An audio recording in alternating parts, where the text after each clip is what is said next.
हाँ, तो आधुनिक भारतीय इतिहास के कुछ प्रश्नों के बारे में कल आपको बताया गया था। आज दूसरा प्रश्न है, दांडी मार्च अथवा नमक यात्रा से आप क्या समझते हैं? अथवा नमक यात्रा ब्रिटिश उपनिवेशवाद के खिलाफ विरोध का एक असरदार प्रतीक था, स्पष्ट कीजिए। तो आधुनिक भारतीय इतिहास की नमक यात्रा अथवा दांडी मार्च एक महत्वपूर्ण घटना थी।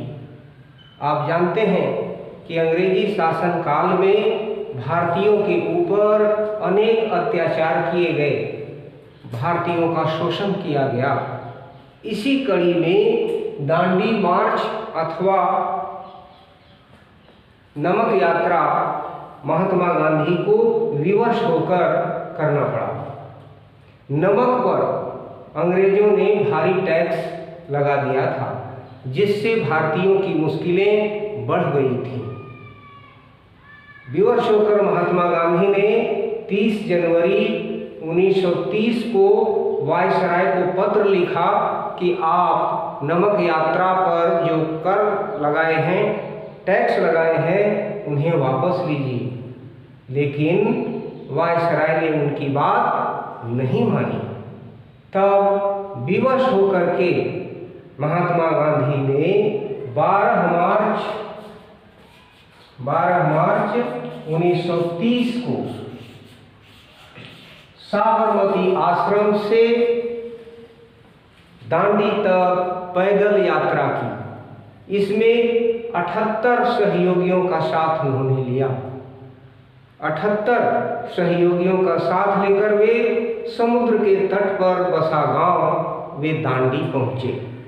दांडी पहुंचकर उन्होंने समुद्र का जल निकाला और नमक बना करके ब्रिटिश सरकार को दिखा दिया कि आपने जो नमक बनाने पर प्रतिबंध लगाया है, उसे हम आज तोड़ रहे हैं।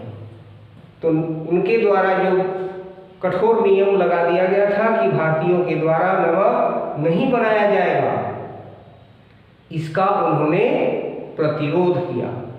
तो अपने 78 सहयोगियों के साथ, कितने सहयोगियों के साथ?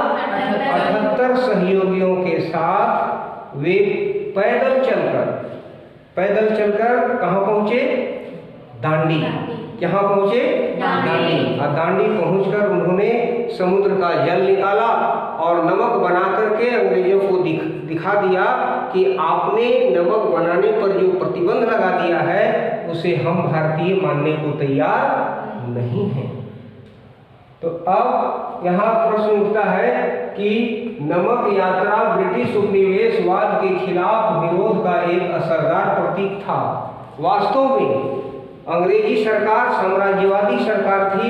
वह चाहती थी कि भारत के हरेक भूभाग पर हमारा साम्राज्य स्थापित हो और सारी वस्तुएं हमारे कब्जे में हों।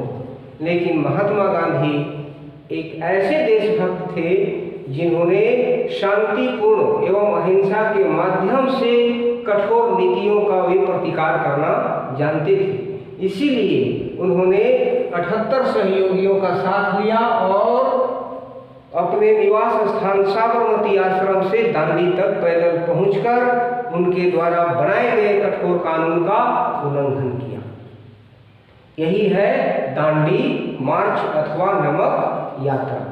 नमक यात्रा महात्मा गांधी ने कब प्रारंभ किया? 12 मार्च 1930 को। दांडी कहाँ है? दांडी समुद्र के किनारे बसा हुआ एक छोटा सा गांव। वहां पहुंच करके उन्होंने क्या किया था?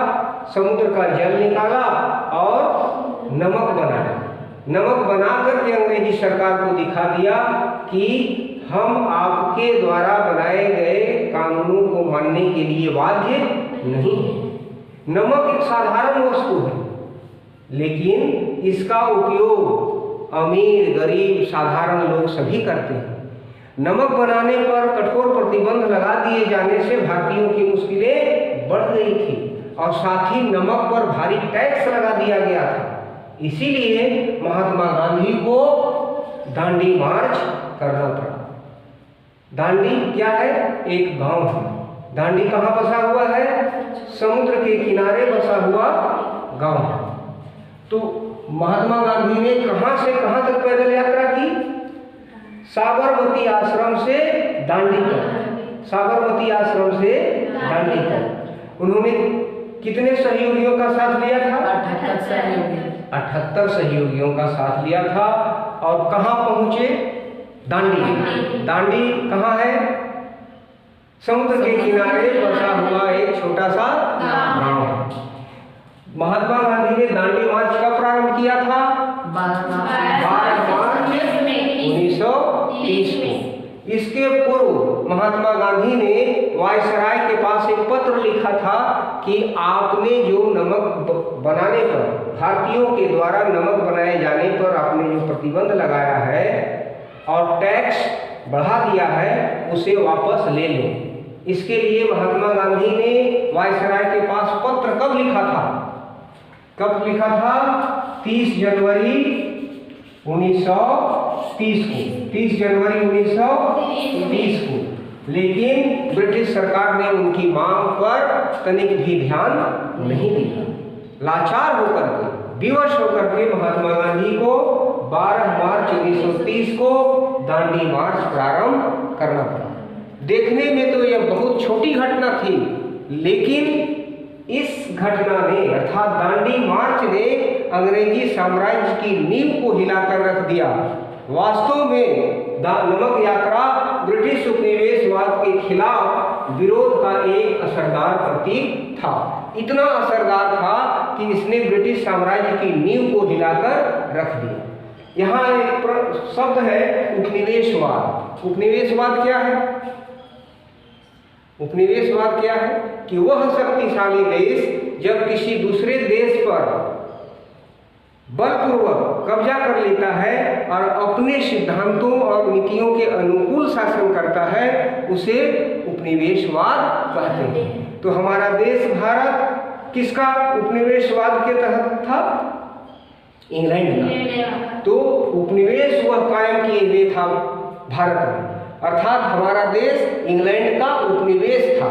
उनकी उपनिवेशवादी नीति का शिकार बना हुआ था। तो नमक यात्रा जो है एक छोटी सी घटना थी, देखने में मामूली सी बात दिखाई देती है, लेकिन सच पूछा जाए तो नमक यात्रा ब्रिटिश उपनिवेशवाद के खिलाफ विरोध का एक असरदार प्रतीक थी। इसने ब्रिटिश साम्राज्य की नींव को हिलाकर रख दिया। अंग्रेजी सरकार जो थी वह लाचार हो गई और आगे चल करके वायसराय को, गवर्नर जनरल को महात्मा गांधी के साथ समझौता करना पड़ा। लॉर्ड इरविन को महात्मा गांधी के साथ समझौता करना पड़ा। इसलिए यह कहना अतिशयोक्ति नहीं होगी कि नमक यात्रा ब्रिटिश उपनिवेशवाद के खिलाफ विरोध का एक असरदार प्रतीक थी।